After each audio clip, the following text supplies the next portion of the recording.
সুপ্রিয় দর্শক মণ্ডলী, ফ্রন্টলাইন দেখার আমন্ত্রণ জানাচ্ছি আপনাদের সবাইকে। আমাদের আজকের অতিথি মহিউদ্দিন আহমদ, লেখক, গবেষক, রাজনৈতিক বিশ্লেষক এবং বিশ্ববিদ্যালয় শিক্ষক। মহিউদ্দিন ভাই, আপনাকে স্বাগত জানাচ্ছি স্টুডিওতে। ধন্যবাদ।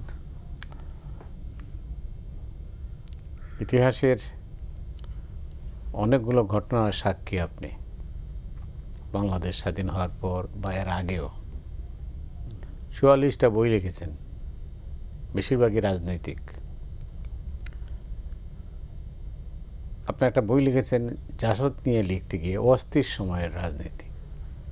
তো এই অস্থির সময়ের রাজনীতি লিখে আপনার সামনের দিনগুলো সুস্থি আসবে, অস্থির বাদ দিয়ে ওটা বাদ যাবে, সেটাই আমাদের ধারণা ছিল।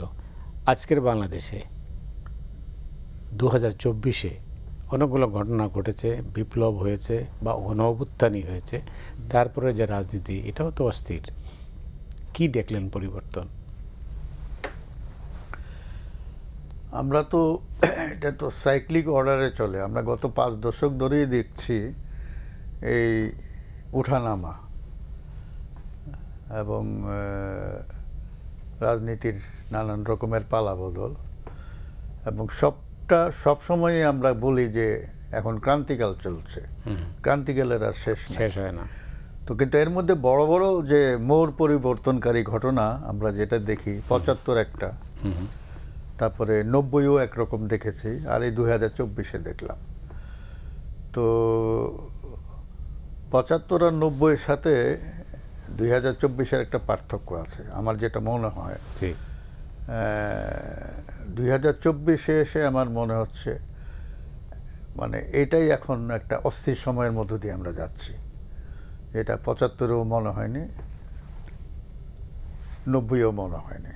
তখন সরকারের রাজনীতির বড় পালাবদল হয়েছে, কিন্তু এখন যেটা হয়েছে যে পালাবদলের সাথে সাথে একটা অস্থিরতার মধ্যে দিয়ে আমরা যাচ্ছি। একটা মানে সিচুয়েশনটা আমরা যদি একটা ইংরেজি শব্দে বলি, ভোলাটাইল, কেমন যেন এক ধরনের অনিশ্চয়তা যে আমরা আসলে কোন দিকে যাচ্ছি এবং কি হতে পারে। যে কারোর সাথে দেখা হলে প্রশ্ন করে যে ভাই কী হবে, তো আমি তো বলতে পারতেছি না কী হবে। তো যেটা হয় আমার মনে হয়েছে যে দেশে একাধিক পাওয়ার সেন্টার ডেভেলপ করেছে। তো সুতরাং এক একজনের এক এক রকমের চিন্তা, লক্ষ্য, এজেন্ডা, ফলে আমরা একটা অনিশ্চয়তার মধ্য দিয়ে যাচ্ছি। না, কিন্তু এই অনিশ্চয়তা তাইলে দূর করার দায়িত্ব কাদের? না, এটা আমি কোনো একক শক্তি দেখি না যে তারা দূর করবে। আমরা আমাদের মানে মনোজগতে আমরা সবসময় চিন্তা করি একটা শক্তিশালী রাষ্ট্র, একটা শক্তিশালী সরকার, সেই সরকার শান্তি শৃঙ্খলা বজায় রাখবে, সব কিছু একটা শৃঙ্খলা, এই শব্দটার সাথে আমরা বেশি পরিচিত। আমাদের এটা অভ্যাস হয়ে গেছে যে একটা মানে সুশৃঙ্খল সমাজের মধ্যে আমরা থাকব। কিন্তু এখন আমরা সেই শৃঙ্খলা বলতে যে জিনিসটা বোঝায় যে এক ধরনের অর্ডার, যেটা সমাজটাকে একটা ধরে রাখে,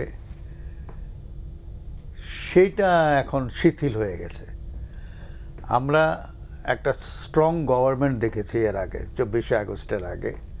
strong government in the sense যে এটা রাষ্ট্রযন্ত্রের উপরে চেপে বসেছিল এবং রাষ্ট্রযন্ত্রের হাত তো অনেক লম্বা। সেখানে আমাদের অনেকেরই টু শব্দ করার সুযোগ ছিল না, ভীতি কাজ করতো এক ধরনের। তো সেই বাঁধনটা আলগা হয়ে গেছে। আলগা হয়ে যাওয়াতে হয়েছে কি, এক ধরনের মানে অবাধ স্বাধীনতার মতন আমরা আমাদের যা ইচ্ছা আমরা বলতে পারছি, যা ইচ্ছা করতে পারছি। 5 জন লোকের মনে হইল যে চলো আমরা রাস্তা আটকায় একটা স্লোগান দিয়ে দাবি আদায় করি, তারা সেটা করতে পারতেছে নির্দ্বিধায়। তো ফলে সর্বত্রই এক ধরনের স্বাধীনতা। তো এই স্বাধীনতা না অরাজকতা না, এই স্বাধীনতাটা আমরা এই স্বাধীনতার অভ্যাসটা আমাদের ছিল না। তো অনভ্যস্তভাবে যেটা আমরা পাচ্ছি, আমরা অনেকেই মনে করি যে এইটা বোধহয় অরাজকতা। তো অরাজকতা কেন বলি? এই জন্য যে আমাদের এক ধরনের, আমরা এর মধ্যে মনে করি যে এর মধ্যে তো আমাদের যে স্থিতাবস্থাটা বোধহয় নষ্ট হয়ে যাচ্ছে। আমরা এক ধরনের সেন্স অফ ইনসিকিউরিটির মধ্যে আমরা চলে গেছি, এইরকম মনে হলেই তখন আমরা বলি এটা অরাজকতা। কিন্তু এরকম একটা ট্রানজিশন পিরিয়ডে কিন্তু এই ধরনের চলে। আপনার হয়তো খেয়াল আছে ৭২ সালে কিন্তু এই ধরনের একটা ট্রানজিশনাল পিরিয়ড আমরা দেখেছি, যেখানে কোনো আইন কানুন কিছু ছিল না। আমরা এই মব দেখেছি, এবং মব ভায়োলেন্সও বলতে পারেন, মব জাস্টিসও বলতে পারেন।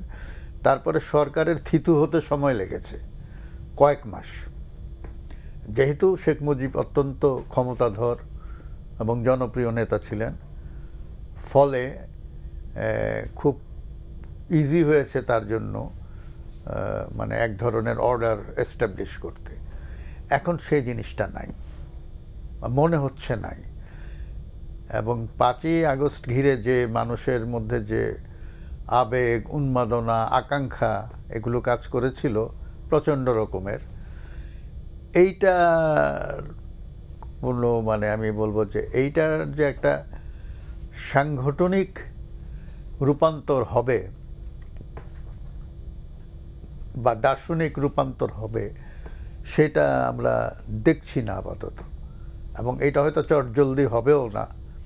না, এটা কেন হলো না? এটা তো মানে যে সমস্ত সুযোগ যেগুলো ছিল, এই সুযোগগুলো হাতছাড়া হয়ে গেল কেন? এইটা হলো একজন যে আমরা যে যাই দাবি করি না কেন, এর পেছনে কোনো মানে মানুষ, এটা একটা গণবিদ্রোহ হয়েছে আমাদের দেশে ৫ই আগস্ট। আমি এটাকে বিদ্রোহই বলি। সমাজে সর্বস্তরের মানুষ এই সরকারের বিরুদ্ধে বিদ্রোহ করেছে, এবং মানুষের পুঞ্জীভূত ক্ষোভ থেকে আমরা অনেকেই এর সাথে সম্পৃক্ত হয়েছি। কিন্তু এর মধ্যে কোনো এক সাংগঠনিক কোনো মানে এক সংগঠনের যে একটা অনুঘটকের ভূমিকা থাকে, ক্যাটালিস্ট, সেইটা আমরা দেখিনি। এখন অনেকেই হয়তো দাবি করে আমরা এটাতে ছিলাম, আমরা ওইটাতে ছিলাম। আমার সেরকম মনে হয় না। এর মধ্যে অনেকেরই কম বেশি ভূমিকা আছে, কারো বেশি কারো কম, বিভিন্ন সামাজিক শক্তির। কিন্তু কোনো রাজনৈতিক দলের ব্যানারে তো এটা হয় নাই। এবং ফলে যেটা হয়েছে এর মধ্যে যে আমরা বলি যে স্বতঃস্ফূর্ততার উপাদান, এটা অনেক। এবং এই স্বতঃস্ফূর্ততার ব্যাপ্তি এত বেশি, এখন আপনি দেখবেন যে সব জায়গাতেই মানুষ এই কথাটা বলতেছে যে আমরা বৈষম্য বিরোধী একটা সমাজ চাই। তো বৈষম্য বিরোধী সমাজ বলতে আমরা অনেক কিছুই বলছি। এখন রাস্তায় হকারও বসতে দিতে হবে, ব্যাটারি রিক্সা শহরে চালাইতে হবে। আমাদের দেশে হঠাৎ করে মানে বৈষম্য বিরোধী যে সর্বত্র আমরা এইটা করছি, জাতীয় স্লোগানে পরিণত হয়েছে। হ্যাঁ, এখন বৈষম্য তো আপনি এটা বলার পরে তো আপনি বৈষম্য রাখবেন কিভাবে? তো এই সমস্যাগুলো বা এই সিচুয়েশনগুলো তৈরি হয়েছে এখন। এটাতে বেরো আসার মুক্তির পথ কি? এটা থাকলে তো আপনার একটা সমাজ চলতে পারে না। এখন এটা মুশকিল হলো যে যেহেতু কোনো একক কোনো নিয়ন্ত্রণ নাই কোনো সামাজিক শক্তির এই সমাজের উপরে। ইভেন আমরা যেটা দেখি যে দেশে একটা সরকার আছে, সরকারের প্রতিনিধিরা যখন কথা বলেন এবং গণমাধ্যমে যে তাদের বক্তব্যগুলো আসে, সেখানেও কিন্তু তাদের কথার মধ্যেও কিন্তু অনেক সময় স্ববিরোধী অবস্থান পাওয়া যায়। যেমন হয়তো একজন উপদেষ্টা একরকম কথা বললেন, আবার আরেকজন উপদেষ্টা অন্যরকম বললেন, বা বললেন যে এটা তো কোনো উপদেষ্টা বলে থাকলে এটা তার ব্যক্তিগত অবস্থান, এটা সরকারের অবস্থান না। এটা কিন্তু প্রায়ই আমরা শুনি। তো কিন্তু এই যে মিডিয়ার সামনে কথা বলার সময়ে অনেকেই অনেক কিছু বলেন, ইভেন নির্বাচনের ডেট নিয়েও কিন্তু এরকম পাল্টাপাল্টি কথা আমরা শুনেছি। তো সুতরাং ফলে যেটা হয়েছে, এগুলো কিন্তু সমাজকে একটা বার্তা দেয়। বার্তাটা হচ্ছে এই যে বোঝা যাচ্ছে যে এক ধরনের সংহতির অভাব আছে, কোহেশনটা নাই। তো একটা কোহেসিভ ইনস্টিটিউশনাল মানে পজিশনে যদি না যেতে পারে সরকার, তাহলে তো অনেক সমস্যা তৈরি হবে। বা যে সমস্যাগুলো আছে সেটার মীমাংসা হবে না। শেখ হাসিনার কর্তৃত্ববাদী শাসন, হ্যাঁ হ্যাঁ, পরবর্তীকালে যেটা আপনি বলছেন গণবিদ্রোহ, হ্যাঁ এর এই যে পরিস্থিতি, এই পরিস্থিতি থেকে নতুন একটা পথে যাত্রা করতে হলে যে নেতৃত্বের প্রয়োজন ছিল সেটা অনুপস্থিত অনেকেই বলছেন। আপনার কি মত? হ্যাঁ, নেতৃত্ব বলতে তো আমরা মানে এখানে দুইটা কনসেপ্ট কাজ করে। একটা হচ্ছে ব্যক্তির নেতৃত্ব। আমরা তো শুরু থেকেই আমরা এক ব্যক্তির নেতৃত্ব দেখে আসছি এবং আমাদের আমি বলবো যে মনের মধ্যে মনোজগতে কিন্তু ওইটা কাজ করে। একটা শক্তিশালী নেতা, হ্যাঁ, শেখ মুজিবুর রহমান, জিয়াউর রহমান, এরশাদ, এরপরে আমরা দেখলাম খালেদা হাসিনা, এক ব্যক্তির শাসন ভার্চুয়ালি। তো আমরা কিন্তু ওইভাবে এই সমাজটা অভ্যস্ত হয়ে গেছে। তো সেখানে যে একটা যৌথ নেতৃত্বের যে ব্যাপারটা বা একটা সামাজিক শক্তির নেতৃত্বে সবকিছু পরিচালিত হবে, এইটার তো প্র্যাকটিসটা আমাদের দেশে নাই। তো এখন যেহেতু একটা বড় বিদ্রোহ হয়ে গেছে, বিদ্রোহ হলে পরে যেটা হয়, আমরা একটা অতীতের সাথে আমাদের একটা ছেদ ঘটে গেছে। আমরা আর আগের অবস্থায় ফিরে যাব না, যেতে চাইব না। এখন যে চূড়ান্ত রকমের মানে একটা পারিবারিক ফ্যাসিস্ট শাসন আমরা দেখেছি 5ই আগস্টের পরে, আমরা ঠিক তার উল্টোটা দেখতে চাইব। মানে উল্টোটা কি, সেই ভিশনটা কিন্তু সবার সামনে ক্লিয়ার না, কারণ যেহেতু কোনো রাজনৈতিক দিক নির্দেশনা ছিল না, ভিশন নাই, কিন্তু আমাদের আকাঙ্ক্ষা আছে। আকাঙ্ক্ষাটাকেও আমরা ক্রিস্টালাইজ করতে পারছি না। ওয়েল, এই যে এই অবস্থায় মানে এই যে আপনার এই হিসাব নিকাশ যেটা আপনি যেটা বললেন রাজনীতি, এরপরে একটা পরিস্থিতি কিন্তু নতুন একটা যাত্রাপথে বলা হচ্ছে এটা নির্বাচন হবে। সেই নির্বাচনটা ধরেন আওয়ামী লীগ নেই, অনুপস্থিত, তার ভাগ্যে কি আছে এটা তারাও জানে না হয়তো। তো এই অবস্থায় একটা নির্বাচন হবে, সেই নির্বাচনের পরের বাংলাদেশের চিত্র যদি আপনাকে আমি আঁকতে বলি, কিভাবে আঁকবেন? না, একটা আমরা যে ধরনের গণতান্ত্রিক সমাজের চিন্তা করি, সেখানে হচ্ছে নির্বাচিত প্রতিনিধিরা তারা সরকার গঠন করবে। তো এখন নির্বাচনের তো বিকল্প নাই, নির্বাচনের বিকল্প কিন্তু কেউ ভাবছেও না। নির্বাচনেরও বিকল্প আছে। একটা রেজিমেন্টেড সোসাইটিতে যেটা হয়, সেই সোসাইটিও ডেলিভার করতে পারে, যেটা আমরা চায়নায় দেখেছি, ভিয়েতনামে দেখেছি। চীন তো ভালোই চলছে, অনেক প্রোগ্রেস করছে, কিন্তু আমাদের মনস্তত্ত্বে কিন্তু ওইটা নাই। আমাদের মনস্তত্ত্বে এখনও আছে কিন্তু ওই ইংল্যান্ডের ওয়েস্টমিনস্টার টাইপের একটা ডেমোক্রেসি, হ্যাঁ, যেইটা আমাদের দেশে আমাদের সমাজে শেকড় গাড়তে পারে নাই এখনো, কারণ সেই মানুষ তো এখানে নাই। আর মানুষের মধ্য থেকেই তো, মানুষের চেতনা থেকেই তো উচ্চারিত হবে একটা সরকার ব্যবস্থা। তো সরকারের ব্যবস্থাটা হচ্ছে টেমস নদীর পার থেকে আমরা নিয়ে আসছি। আমাদের এখানে সেই নাগরিক মনও তৈরি হয় নাই, সেন্স অফ সিটিজেনশিপ। এই একটা সমস্যা। এখানে জনপ্রতিনিধিদের মাধ্যমে সরকার পরিচালনার মানেই হচ্ছে যে জনগণ প্রতিনিধি নির্বাচন করবেন। প্রতিনিধি তো যে কাউকে নির্বাচন করতে পারবে না। 3 জন যদি দাঁড়ায় নির্বাচনে কন্টেস্ট করে, তাদের মধ্যে থেকে একজন। সমাজের সবচেয়ে ভালো লোকগুলো তো আর ওই 3 জনের মধ্যে না। দেখা গেলো সমাজের সবচেয়ে ভালো লোকটা টাকা পয়সার অভাবে নির্বাচন করতে পারছে না। তো সত্যিকারের প্রতিনিধিত্ব আপনি কীভাবে করবেন? তো এই একটা মানে সমস্যা কিন্তু আছে এই ব্যবস্থায়। তারপরে নির্বাচনটা কবে হবে? আমরা সংস্কারের কথা শুনছি, রাষ্ট্র মেরামতের কথা শুনছি। নির্বাচন হওয়ার পরে যদি আগের স্টাইলেই সরকার চলে, তাহলে যে হাজারখানেক শিশু তরুণ মারা গেল, প্রাণ দিল, তাহলে কী জন্য প্রাণ দিল তারা? মানে এটা তো অর্থহীন। সুতরাং সংস্কারটা কি কি হবে? আমি একটা ইস্যু আপনাকে বলি, আমি জানি না এটা কেউ ভাবছে কিনা। আমাদের পার্লামেন্টে 350 আসন, তার মধ্যে 50 জন সংরক্ষিত আছে নারীর জন্য। নারীদেরকে ওই 300 জন মিলে সিলেক্ট করে, তারা কেউ পরিবারের সদস্য, কেউ জ্ঞাতি গোষ্ঠী এরকম বা দলের লোক। ওরা তো ভোটারদের ভোটে নির্বাচিত হন না। এখন সরাসরি ভোটে নির্বাচনে সংরক্ষিত আসনের ব্যবস্থা আছে, ইউনিয়ন পরিষদে আছে, উপজেলা পরিষদে আছে, জাতীয় সংসদে নাই। তো সংস্কার হলে তো এটাও আসতে হবে, সেটা নিয়ে তো আমি কোনো আলোচনা দেখি না। এরকম কিন্তু অনেকগুলো বিষয় আছে। যারা বলেন যে এই মুহূর্তে নির্বাচিত প্রতিনিধি ছাড়া সরকার চালানোটা অনেক সমস্যা হবে, এই সেই সংস্কার তারাই করবে, কিন্তু সংস্কার তারা কি করবে? এগুলো কি করবে তাদের কি কমিটমেন্ট আছে? গত 53 বছরে যারা সরকারে এসেছিল তারা কি বাংলাদেশ বেতার বা টেলিভিশনের স্বায়ত্তশাসন দিয়েছে? দেয় নাই তো। নির্বাচনের আগে কিন্তু অনেকে কমিট করে। তাইলে এই সংস্কার কিন্তু অনেকগুলো আছে। তো ভবিষ্যতে গেলে তারা কতটুকু করবে, সেই জন্যই আমার মনে হয় এখন যে বিতর্কটা আছে, আগে সংস্কার না নির্বাচন, বা ন্যূনতম কতগুলো সংস্কার করে তারপরে নির্বাচন। আপনার সাজেশন কি? আমার সাজেশন হচ্ছে যে আমি বলবো যে কিছু কিছু ব্যাপারে যদি আগে থেকে ডিসাইড করে না দেওয়া হয় তাহলে সমস্যা হবে। আপনার খেয়াল আছে 2008-এর নির্বাচনের আগে নির্বাচন কমিশন 8টি বিষয়ে ব্যক্তিগত তথ্য দেওয়া বাধ্যতামূলক করেছিল। হ্যাঁ, তো সেটা বাধ্য না করলে তো এরা করে না।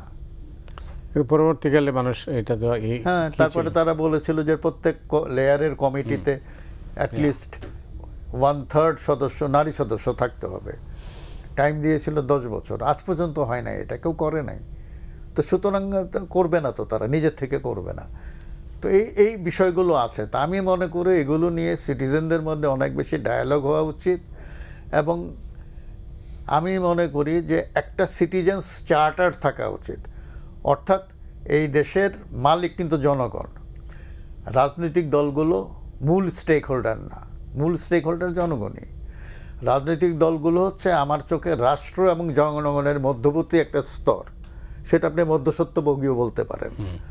তো জনগণ তো নির্ধারণ করে দিবে যে তারা কিভাবে বিহেভ করবে। তো সুতরাং মানুষ যেটা চায় তার প্রতিফলন তাদের কথাবার্তায়, তাদের বিবৃতিতে, তাদের বক্তৃতায়, তাদের ম্যানিফেস্টোতে থাকা উচিত। তো আমার মনে হয় কিছু কিছু সংস্কার খুব বোল্ডলি, এই দ্বিকক্ষ বিশিষ্ট আর ওই যে কি পরপর 2বার প্রধানমন্ত্রী হইতে পারবেন না, এটা বড় ইস্যু না। পরপর 2বার এমপি হইতে পারবেন কিনা, এটা আমার কাছে বড় ইস্যু। কারণ হচ্ছে যে একই পরিবার বা 2-3টা পরিবারের মধ্যে এমপি হয় প্রত্যেকটা কনস্টিটুয়েন্সিতে। ওইখানেও কিন্তু একটা সিন্ডিকেট আছে, প্রত্যেকটা কনস্টিটুয়েন্সিতে 2-3টা পরিবারের একটা সিন্ডিকেট আছে, তারাই এমপি হবে ঘুরে ফিরে। তো এটাও কিন্তু একটা সমস্যা। আপনি যদি বলে দেন যে 2বারের বেশি কেউ এমপি হইতে পারবে না, তাহলে অটোমেটিক্যালি 2বারের বেশি কেউ প্রধানমন্ত্রী হইতে পারবে না। Very simple. এরকম অনেক কিছু আছে, আমরা আলাপ করতে পারি, কিন্তু কথা হচ্ছে যে মানে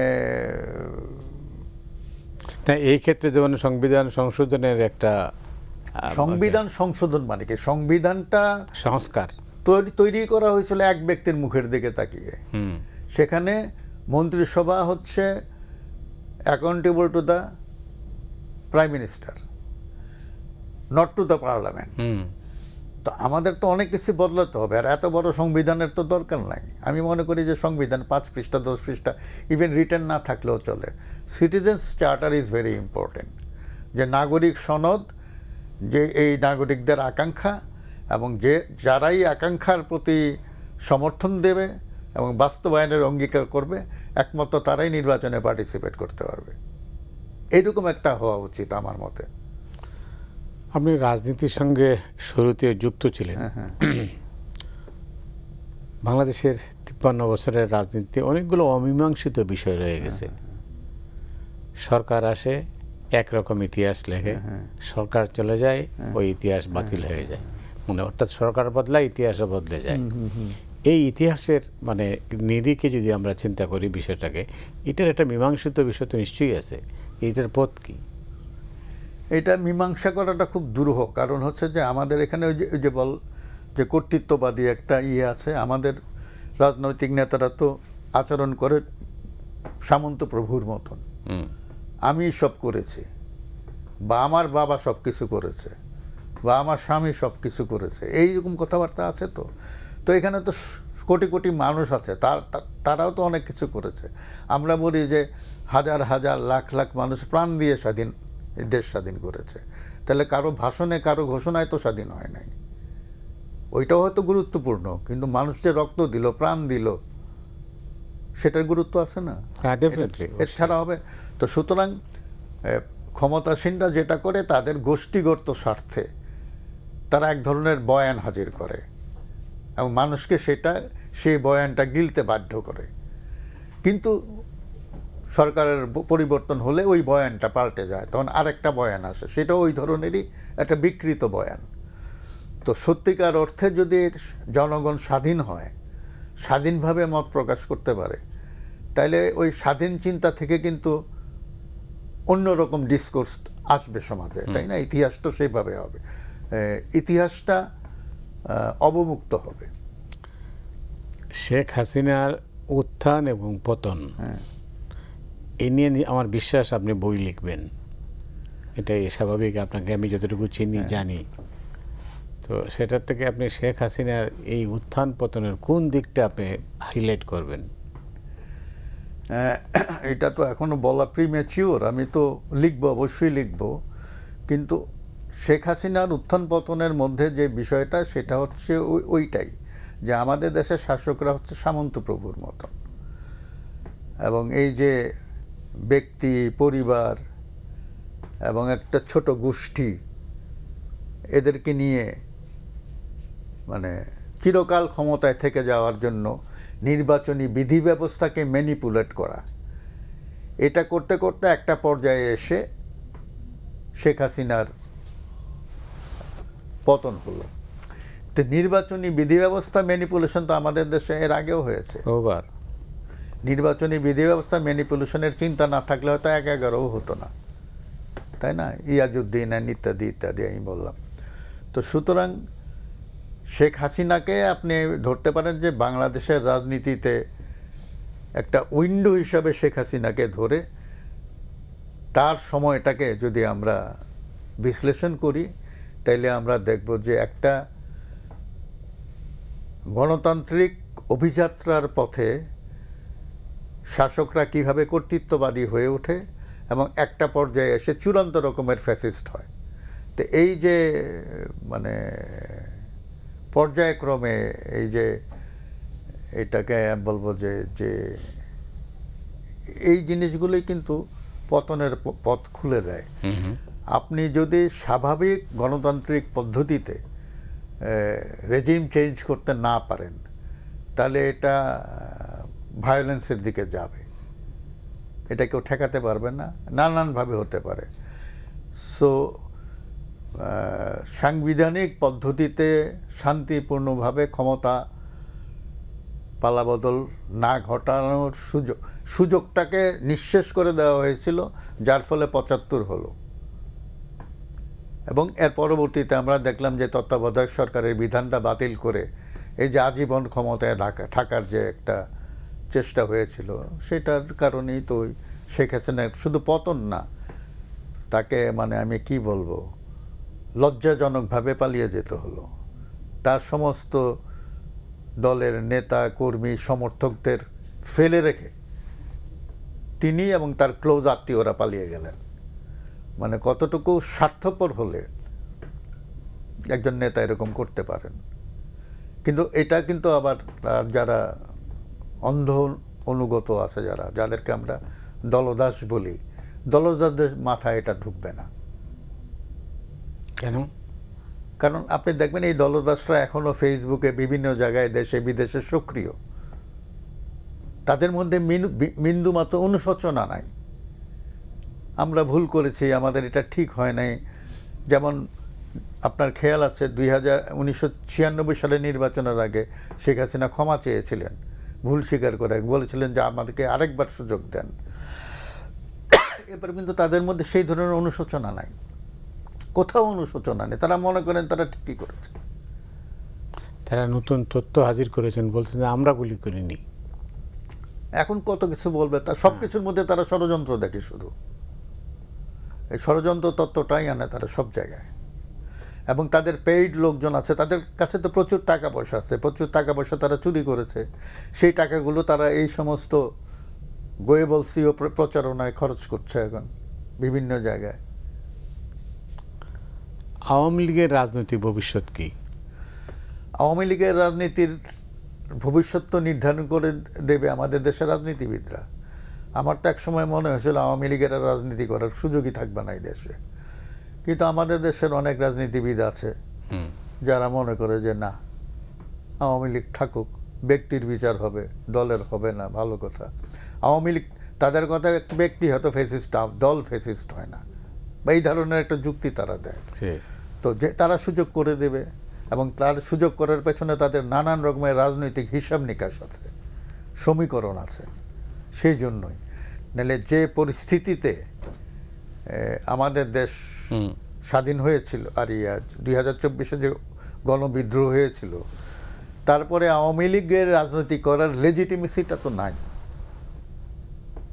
লেজিটিমেসি নাই, তাদের নৈতিক বৈধতা নাই। তাহলে এখন আমাদের তো দেশে তো যে নীতিহীন রাজনীতি, নৈতিক বৈধতা না থাকলেও তাকে অনেক সময় রাজনৈতিক দলগুলো তাদের নিজস্ব লাভালাভ চিন্তা করে বলে যে না, থাকুক। এবার মহিউদ্দিন ভাই, আপনাকে আমি আপনার সাবজেক্টের মধ্যে নিয়ে যেতে চাই। অতি সম্প্রতি ঢাকার একটি দৈনিক পত্রিকা একটা বিশেষ রিপোর্ট করেছে। সেই রিপোর্টের মধ্যে কি হচ্ছে যে বাংলাদেশের দুই তরুণ, সিরাজুল আলম খান আর শেখ ফজলুল হক মনি, এদের বিরোধের কারণেই বাংলাদেশের রাজনীতির গতিপথ পাল্টে গেছে। আপনার কি মনে হয়?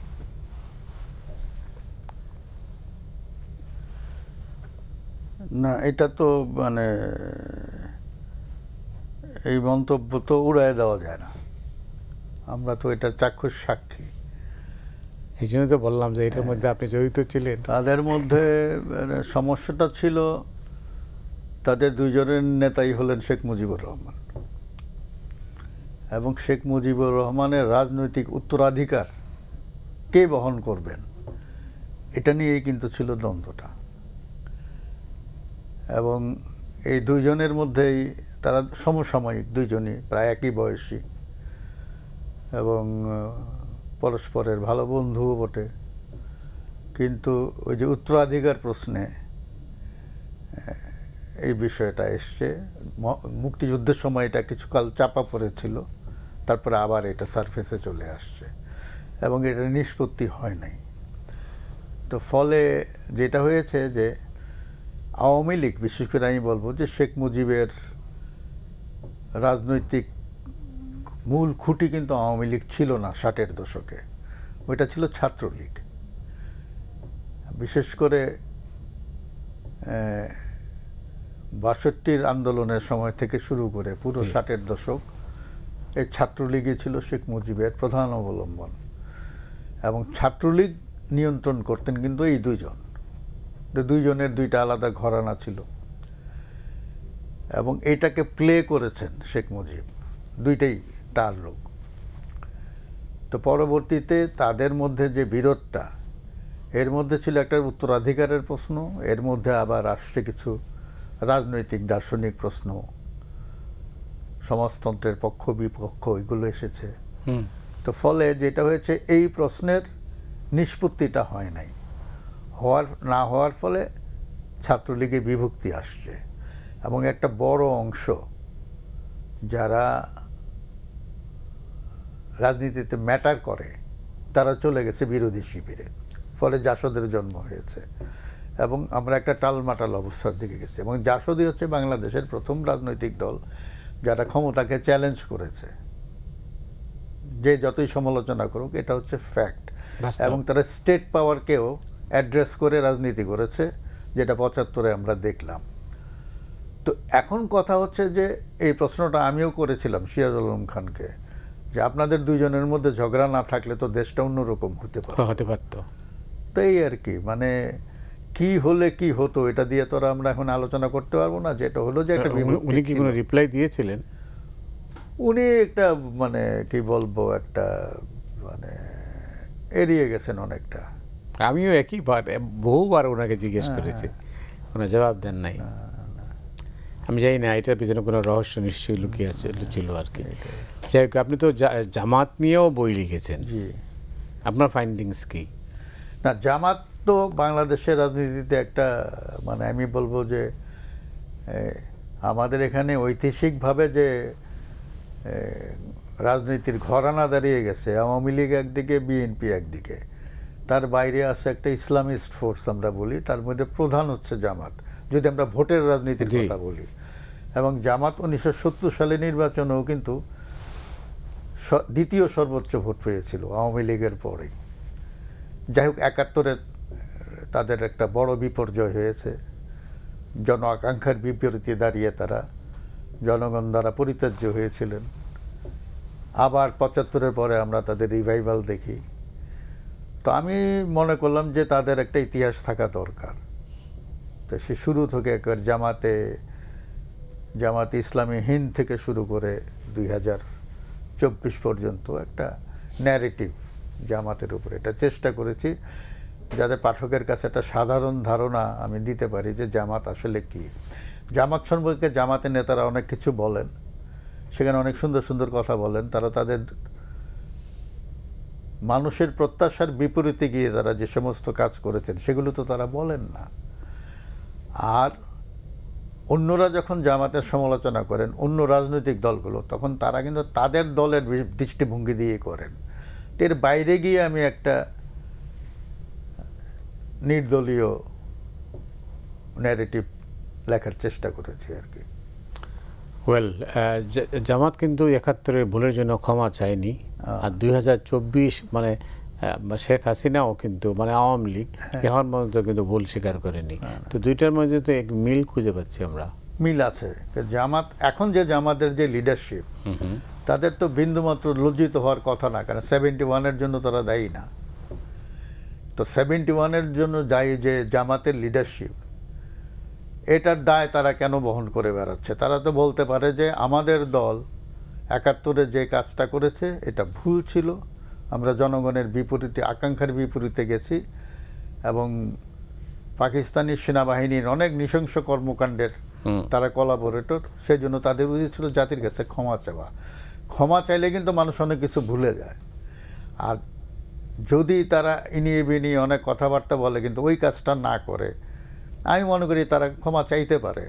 যেমন আমাদের সাথে পাকিস্তানের একটা সমস্যা আছে নানান বিষয়ে, পাকিস্তানিরা আজ পর্যন্ত অফিসিয়ালি ক্ষমা চায় নাই। ওই মাঝে মধ্যে বিচ্ছিন্নভাবে আমরা শুনি, হ্যাঁ আমরা ভুলে গেছি, আমরা ভাই ভাই আমরা ক্ষমা, কিন্তু না, রাষ্ট্র হিসাবে পাকিস্তান বলা উচিত ছিল যে আমরা একটা, আমাদের সঙ্গে তাদের যে বৈষম্যমূলক আচরণ ছিল সেটার জন্য তারা লজ্জিত, অনুতপ্ত, এবং তারা ক্ষমা, তার তো সমস্যা নেই, তো সম্পর্ক স্বাভাবিক হতে আমি সমস্যা দেখি না। জামাতও এই কাজটা করেছে, এবং আমাদের দেশের প্রত্যেকটা রাজনৈতিক দলই, শুধু জামাত না, তারা মনে করে তারা সবাই অভ্রান্ত, তারা ভুল করতে পারে না। তো এই পর্যন্ত যারা বিভিন্ন সময়ে ক্ষমতায় ছিল তারা কেউই কিন্তু তাদের খারাপ কাজগুলোর জন্য ক্ষমা চায় নাই। এই যে আওয়ামী লীগ একদল করলো বাকশাল, তাদের সময় দুর্ভিক্ষ হলো, তারা সবসময় এগুলির পেছনে বলে যে তাদের বিরুদ্ধে ষড়যন্ত্র হয়েছে। তাদের দুর্বলতা, তাদের অক্ষমতা, তাদের ভ্রান্তি, এগুলো তারা স্বীকার করে না, এবং এখনও কিন্তু তারা এই ষড়যন্ত্র তত্ত্ব ধরেই বসে আছে। তারা মনে করে তাদের বিরুদ্ধে ষড়যন্ত্র হয়েছে। তো ওই প্রসঙ্গেই আমি বলবো যে আওয়ামী লীগের আরও রাজনীতি করার নৈতিক অধিকার আছে কি না। আমি বলি তারা যদি অনুতপ্ত হয়, ক্ষমা চায়, তাহলে একটা সিচুয়েশন হবে। আর যদি না হয় তাহলে তো আমি মনে করি তাদের রাজনৈতিক করার কোনো নৈতিক অধিকারই নেই। একই অর্থে জামাতেরও নাই। আমরা প্রায় কাছাকাছি এসে গেছি শেষ দিকে। তো দুই একটা প্রশ্ন হয়তো আপনাকে করব। সেটা হচ্ছে যে আপনারা জানেন যে এই বিপ্লবের পরে যে শক্তি, অর্থাৎ ছাত্ররা যে এই যে অভ্যুত্থান, যেটা আপনি বলছেন গণবিদ্রোহ নেতৃত্ব দিয়েছে, যাদের কারণে এই আন্দোলনটা হয়েছে, তারা এখন নতুন রাজনৈতিক দল গঠন করতে যাচ্ছেন। আপনি এটাকে কীভাবে দেখছেন? না, যারা এখনো ছাত্র, আমি মনে করি তাদের কোনো সংগঠন করার দরকার নেই। এটা আমার ব্যক্তিগত অপিনিয়ন। ছাত্র থাকবে, এমনকি কোনো ছাত্র সংগঠন কোনো রাজনৈতিক সংগঠনের অঙ্গ বা লেজুর সংগঠন হোক, এটাও আমি চাই না। মানে এটার কোনো দরকার নাই। ছাত্ররা তাদের ক্যাম্পাস ভিত্তিক তাদের সমস্যা, তাদের ইস্যু নিয়ে কথাবার্তা। এতে লাভ ক্ষতি কি?